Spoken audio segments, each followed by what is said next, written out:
Mermaids appear in the folklore of many cultures worldwide, including the Near East, Europe, Asia, and Africa. The first stories appeared in ancient Assyria, in which the goddess Artagetis transformed herself into a mermaid out of shame for accidentally killing her human lover. Mermaids are sometimes associated with perilous events, such as floods, storms, shipwrecks, and even drownings. In other folk traditions, they can be benevolent, bestowing boons or falling in love with humans. Some of the attributes of mermaids may have been influenced by the Sirens of Greek mythology. Historical accounts of mermaids, such as those reported by Christopher Columbus during his exploration of the Caribbean, may have been inspired by manatees and other similar aquatic mammals. While there is no evidence that mermaids exist outside of folklore, reports of mermaid sightings continue to the present day, including 21st century examples from Israel and Zimbabwe. In Greek mythology, the Sirens were dangerous creatures who lured nearby sailors with their enchanting music and singing voices to shipwreck on the rocky coast of their island. Mermaids are half fish women, but Sirens, the ones with hypnotic singing voices, are half bird women from Greek mythology.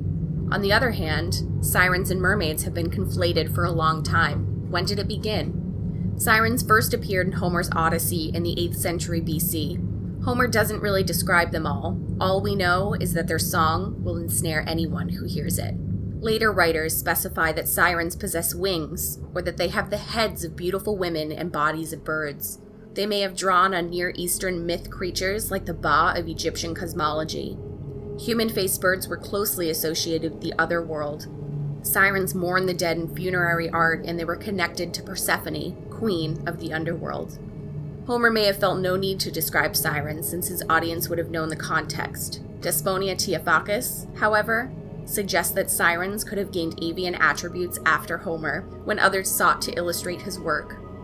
Meanwhile, fish-tailed people were a subject of art for a long time. They showed up in Mesopotamian art from at least the Old Babylonian period. These were usually men, like the god Ea, but fish-tailed women sometimes appeared.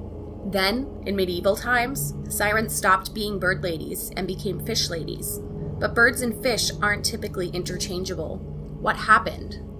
Somewhere along the literary and mythological road, mermaids and sirens got confused into one creature, a half-woman, half-fish creature known for her beautiful singing voice. Originally, it was only the mermaid who was described as a half-woman, half-fish creature, and a singing voice wasn't mentioned in early myths. Sirens were the singers, and they were actually half-women, half-bird creatures. In today's pop culture, the mermaid and the siren are often portrayed as the same character. They're inevitably a beautiful woman from the waist up and a fish from the waist down, and they're noted for their enchanted singing voices. Originally, though, these two creatures were two entirely separate myths. Mermaids have been in myths and folklore since their first appearance in ancient Babylonian stories. Hera, the fish god, was half fish and half man. After that, it was the Greek god Triton. In fact, it was the Greeks who gave us the first description of mermaids. Living specimens were said to have been examined by writers in the 2nd century, and were described as having scales covering their entire bodies, gills, a fish-like mouth, and a scaly tail like a dolphin's. It was among the Nereids of Greek mythology who gave rise to the tales of mermaids that were so popular among later sailors' mythology. These sea nymphs were given the features traditionally associated with a mermaid, half beautiful woman, half fish. These enchanting creatures were well known to mingle with humans and to bear children. Greek hero Achilles was born of a mermaid, and some Greek families today still claim mermaid blood in their lineage. Nereids were found anywhere there was water, including springs and wells. While mermaids have always been enchanting, it's been more their appearance than their singing voice. It was the sirens that were known for their singing voices, supposedly of such beauty that sailors would forget what they were doing and simply stop to listen. Ships would crash on the rocks around the Sirens' island, killing those who fell prey to their song. Originally, there were only 3 sirens, and they started out as mortal women who were the handmaidens of Persephone, daughter of the goddess Didymer. When Persephone was abducted by Hades, Didymer gifted the 3 girls with the bodies of birds so they could help search for the lost girl.